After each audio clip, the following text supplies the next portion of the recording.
Hai guys, seperti kita tahu nih ya, bisnis I.O saat ini kan lagi tren banget nih di kalangan anak muda, di generasi milenial seperti saat ini. Nah, bermodalkan kreativitas, bersaing dengan kompetitor secara kompetitif, saat ini kita udah datang di salah satu kantor I.O ternama di Jakarta. Penasaran kan? Mau tahu siapa dia? Ayo ikutin saya ya. Oke, Mas, boleh nggak tolong diceritain sebenarnya nih ya, siapa sih sosok Mas Takul ini? Dan kenapa bisa terjun ke dalam dunia entertainment sampai bisa mendirikan Flashcom? Oke, Flashcom itu sendiri sebenarnya berdiri tahun 2009. Dimulai 2002 sebenarnya, ketika gue masuk ke industri ini dengan menyewakan audio system. Jadi dulu ceritanya kita anak muda, pengen punya gigs, jadi bagaimana ceritanya bisa bikin gigs dengan alat yang keren tapi juga dengan budget yang mumpuni. Jadi nah kita coba-cobalah, kebetulan saya bikin kurang lebih 2 perusahaan audio lah sampai di tahun 2009. Dari 2002 sampai 2009, akhirnya 2009 saya bikin Flashcom. Pada saat itu memulai dengan 1-2 klien di insurance company, jadi yang akhirnya kita mulailah pelan-pelan dari mouth to mouth, apa yang kita hasilkan di klien-klien kita yang pertama akhirnya bisa membawa kita ke sini. Definitely kita nggak pernah beriklan dari dulu, jadi cuman bener-bener dari mouth to mouth aja. I see. Nah, buat kalian yang belum kenal Mas Takul, nah tadi Mas Takul udah jelasin tuh perjalanan karirnya. Dimulai dari vendor sound system dulu ya Mas ya? Vendor sound system, jadi produksi dulu sampai akhirnya mendirikan I.O yang namanya Flashcom. Nah Mas, kita masih ada beberapa pertanyaan lagi nih Mas. Ya, mungkin kita bisa duduk kali ya, karena mungkin banyak kali yang perlu kita bahas, jadi biar santai, lebih banyak yang bisa kita sharing satu sama lain. Oke, sip. Okay. Yuk. Thank you. Nah, Mas Takul, saya ada satu pertanyaan yang saya mau tanya sama Mas Takul nih. Seperti kita tahu Mas, yang namanya event lagi rame sekarang ini nih. Tapi di satu sisi, I.O yang baru-baru juga banyak bermunculan. Ditambah lagi di sisi lain yang namanya kreativitas itu mahal dan kurang dihargai juga di Indonesia sampai saat ini. Ya, sebenarnya bisnis I.O itu masih menguntungkan nggak sih Mas sampai saat ini? Gimana menurut Mas Takul? Memang sih belakangan ini, mungkin 5 tahun belakangan ini banyak sekali startup-startup I.O baru bermunculan ya. Mungkin karena memang industrinya yang lagi menggeliat gitu, karena secara situasi mulai bermunculan juga ada beberapa universitas besar di Jakarta yang membuka S1 event gitu. Jadi secara situasi itu membuktikan bahwa memang event saat ini memang cukup perlu diperhitungkan sebagai salah satu jenis pekerjaan yang memang mulai digeluti oleh banyak kalangan. Cukup potensial? Ya, cukup potensial. Kalau bicara untung atau enggak, saya rasa kalau buat Flashcom sendiri, untung itu nggak selalu numbers.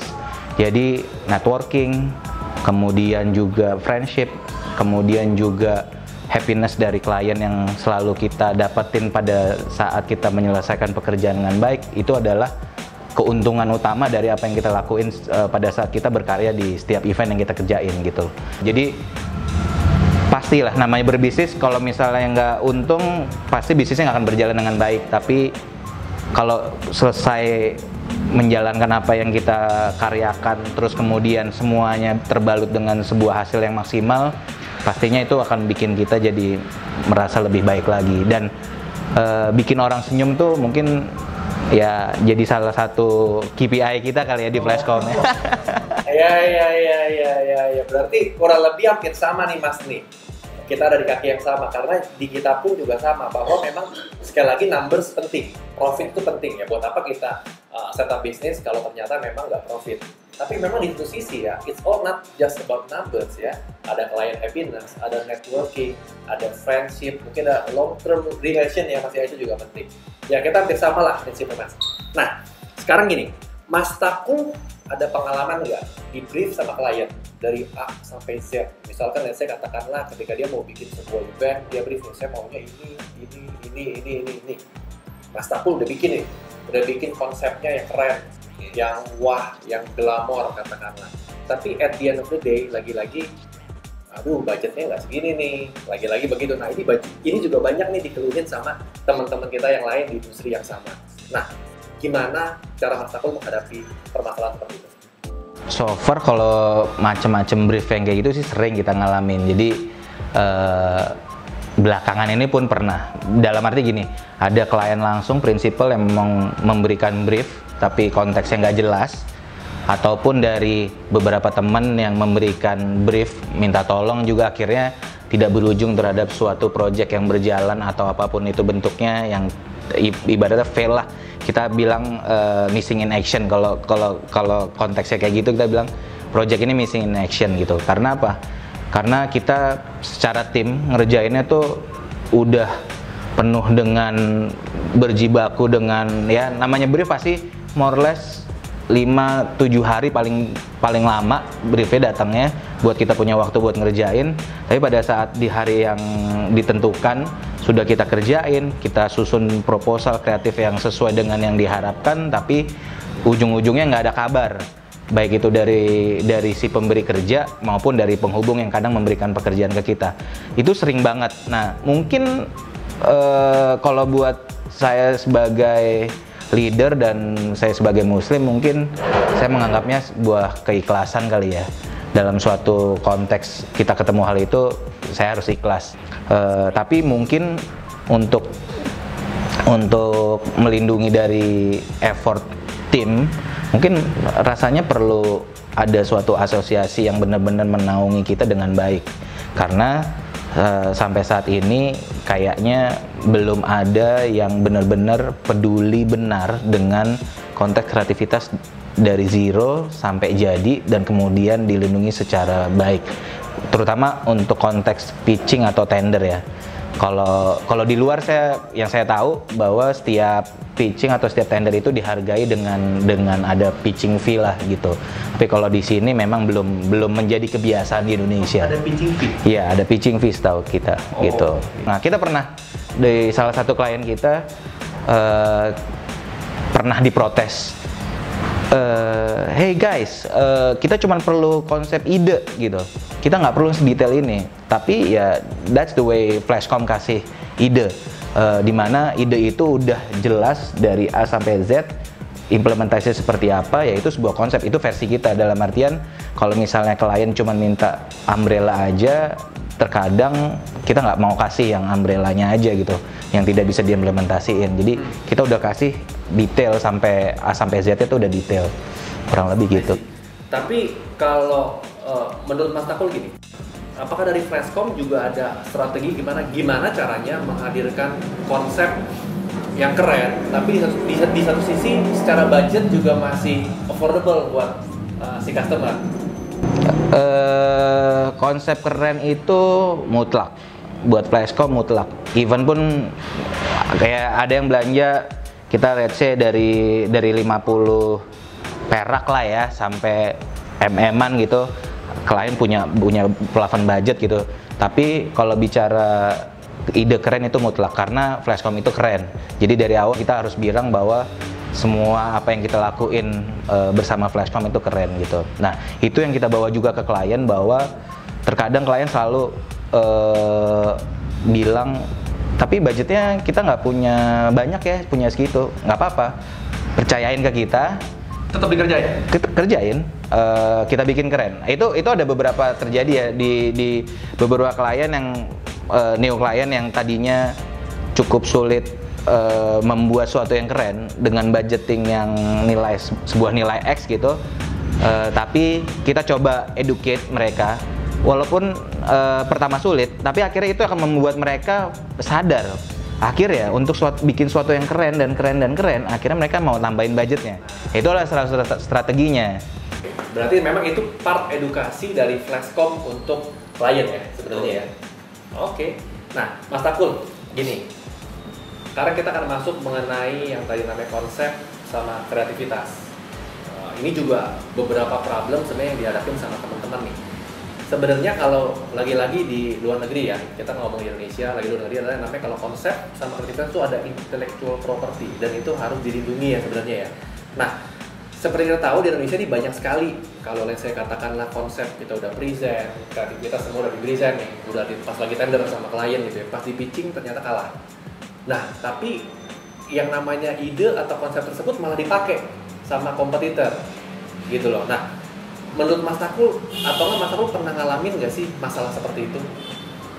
Kalau ngalamin sering, tapi kalau bicara kita ketemu situasi kayak gitu ya mungkin yang tadi udah saya pernah bilang, balik lagi ke ikhlas.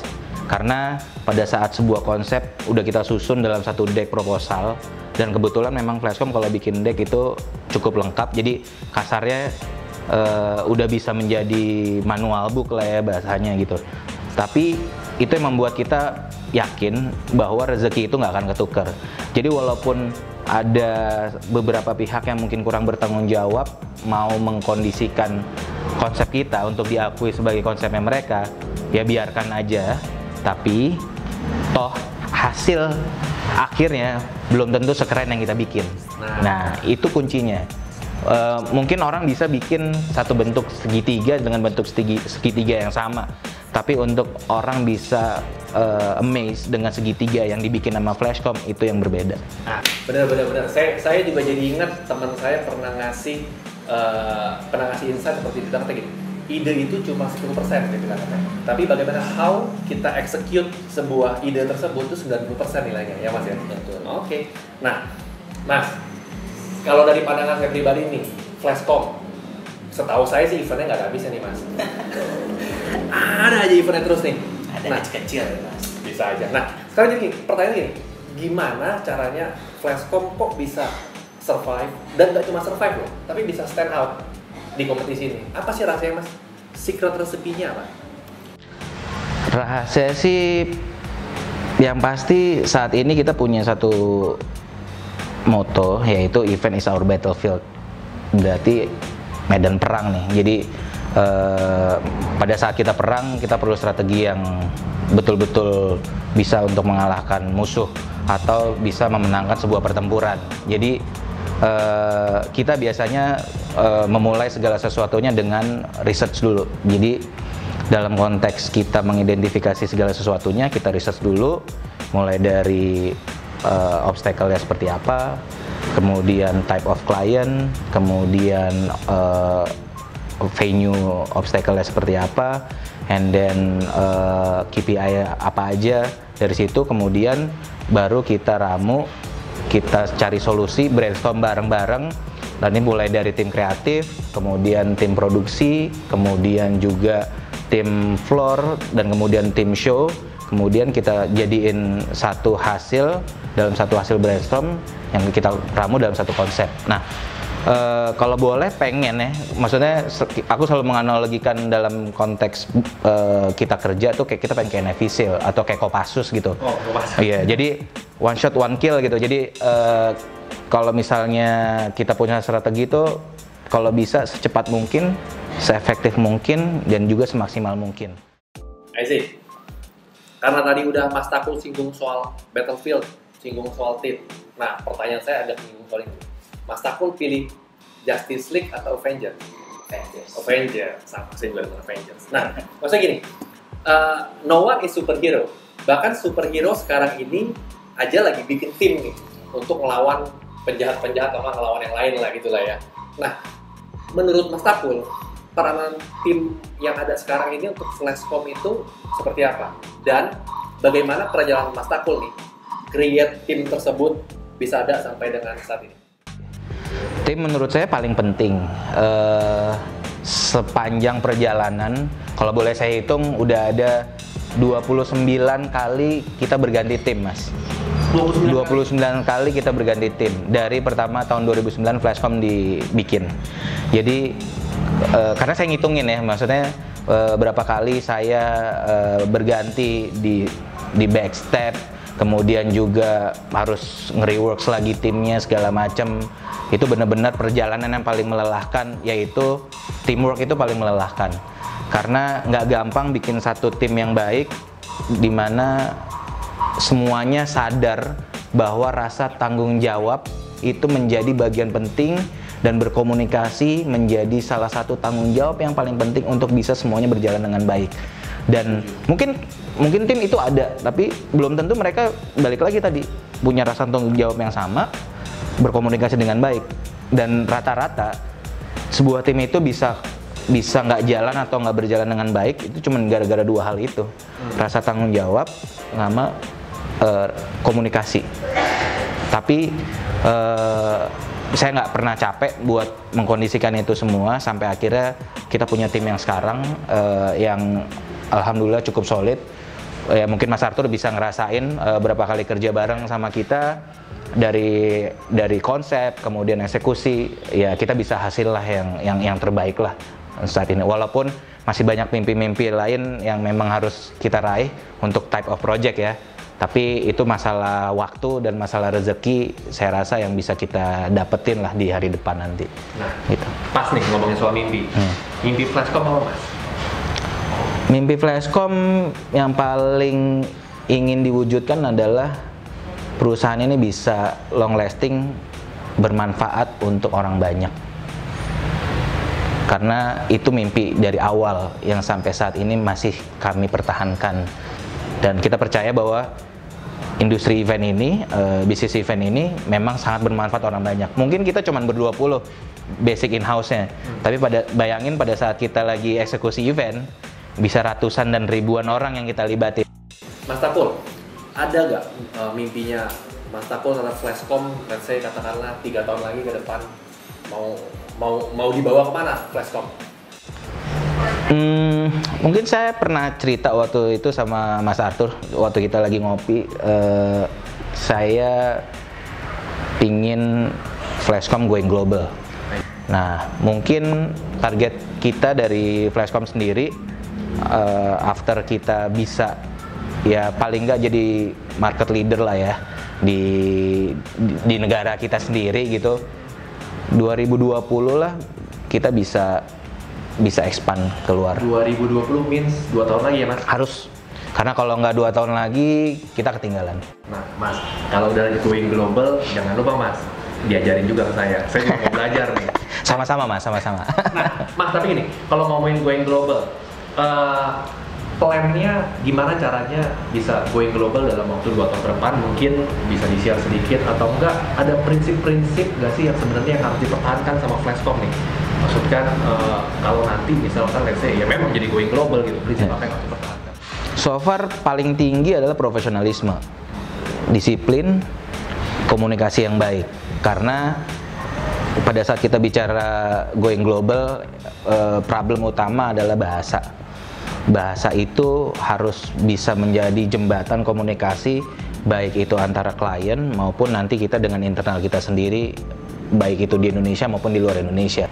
Saya percaya bahwa bangsa Indonesia itu punya nilai lebih di antara bangsa-bangsa lainnya yang bisa menjadi nilai plus untuk bisa berhasil di luar sana.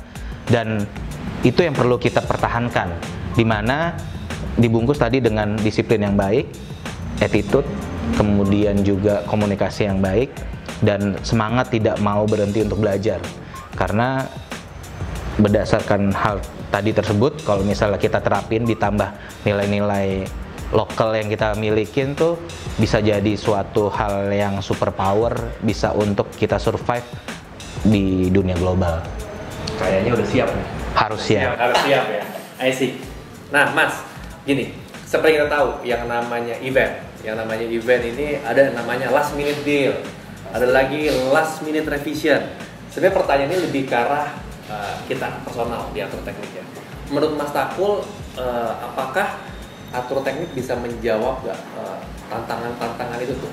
Yang namanya, yang tadi saya sebutkan lah, yang namanya di last minute, yang namanya review last minute, udah planningnya A tiba-tiba berubah jadi B, di briefnya A tiba-tiba jadinya C. Menurut Mas Takul gimana? Arthur Teknik so far sebagai partner kita ya sudah cukup memuaskan. Dalam artian saya nggak pernah main-main dalam konteks electricity. Ya kita berawal dari electricity dengan Arthur Teknik, di mana electricity itu adalah sumber dari segala sumber pada saat kita melakukan sebuah activity. Nah, kalau bicara dulu kita punya pengalaman yang cukup jelek dengan electricity, maka saya tidak pernah mau lagi bermain-main dengan electricity. Jadi kualitas dari produk itu sendiri, manpower, kemudian service, kemudian komunikasi dari after sales service-nya juga itu sangat penting gitu. Jadi itu memudahkan tim kita di lapangan dalam konteks memberikan yang terbaik kepada klien dan memberikan effort yang maksimal terhadap sebuah project. Nah, dari situ saya merasa Arthur Teknik sudah sangat memberikan sebuah situasi yang sangat menguntungkan buat ke Flashcom itu sendiri dalam mengeksekusi sebuah project. Ya mungkin itu yang perlu tetap terus dipertahankan dan diimprove. Ya hal-hal yang menjadi mimpi-mimpi Mas Arthur yang mungkin in the future bicara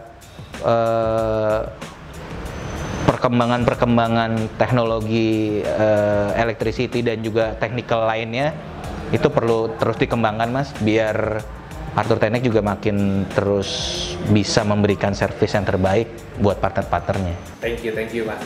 Karena memang seperti yang tadi Mas Tako sampaikan, kita juga punya value sebenarnya, yaitu grow. Yaitu grow itu adalah kita terus-menerus mau belajar. Jadi thank you atas komplimennya dan juga thank you juga atas feedback yang tadi udah disampaikan ya, bahwa kita terus-menerus harus belajar, cari tahu tentang teknologi ke depannya seperti apa. Ya kita nggak akan pernah berhenti juga sih Mas.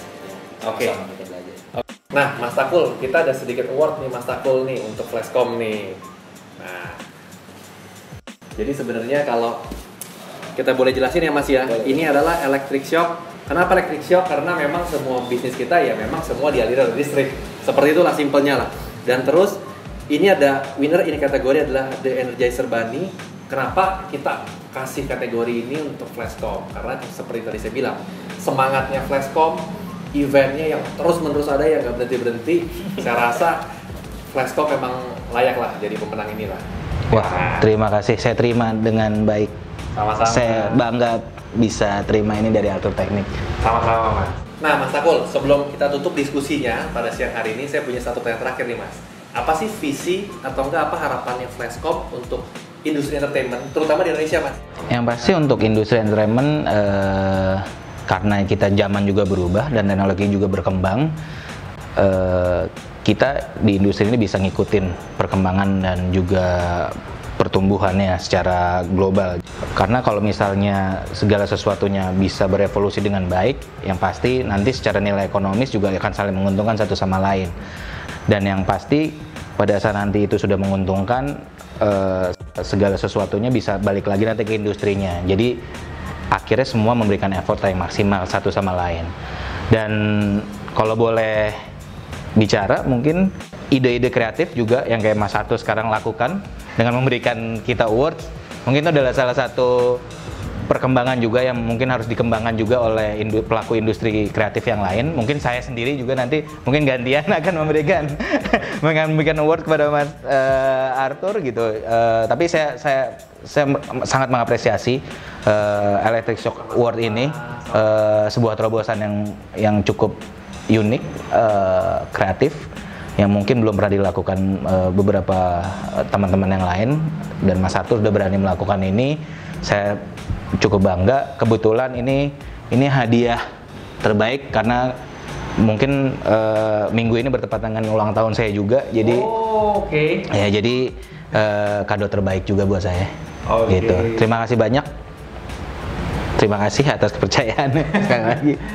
Oke. Jadi gini guys, nah buat kalian yang mungkin baru bikin event organizer atau enggak mungkin yang baru kepikiran nih mau terjun ke dalam dunia entertainment dalam bidang event organizer, kalian bisa belajar dari sosok Mas Takul nih, sosok dengan Flashcom-nya yang keren ini, maksudnya yang bisa bawa Flashcom dari start dari nothing bisa sampai something sekarang. Nah, jadi mudah-mudahan ya bisa belajar banyak lah kalian.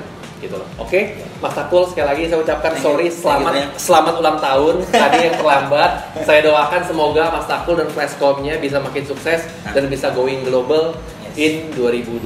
Amin. Gitu dulu sementara diskusi kita pada siang atau sore hari ini. Kita bertemu lagi dalam kesempatan Salam 3 Pas. Guys, dapat award kita. Jadi kita dapat Energizer Bunny. Jadi lo tau kan Energizer? Nggak berhenti-berhenti? Karena katanya kerjaan kita nggak berhenti-berhenti. Amin. lah rezeki ya nggak?